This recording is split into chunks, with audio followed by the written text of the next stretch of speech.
to the next part of our lab, which is on your lab sheet here, and it is preparing a slide of the letter E.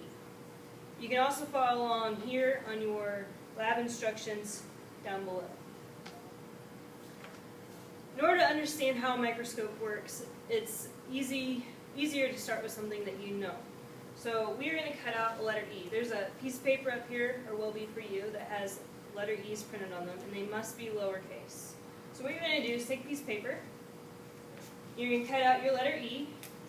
It doesn't have to be super small. Okay. So now I have my letter E right here.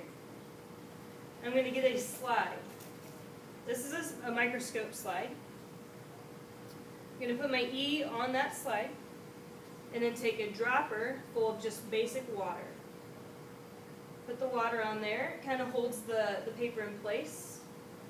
And then lastly, you want to take one of these small squares, which is very difficult to see, but they're up here, called a cover slip. And this will go over your E. Okay? Now that I have this on my E, when I put this on my microscope, I want to put it on so that the E is facing me and I can read it. So it's not upside down, it's not flipped over, but I have a normal lowercase e right in front of me. Once you do that, your instructions are going to tell you what to do next. You're going to draw the letter E under low power here. Low power, remember, is the yellow lens. So you find the E with the red lens, and then you twist it and put the yellow lens down, get it into focus again, and then draw what you see.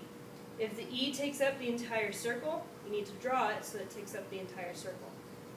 Once you've drawn it over here, then it wants you to draw it under high power. Again, be very careful when you do this, but whatever it is that you end up seeing is what you want to draw here. Once you've done that, you need to answer the analysis and conclusion questions, as it has you do a few things with your E before you move on.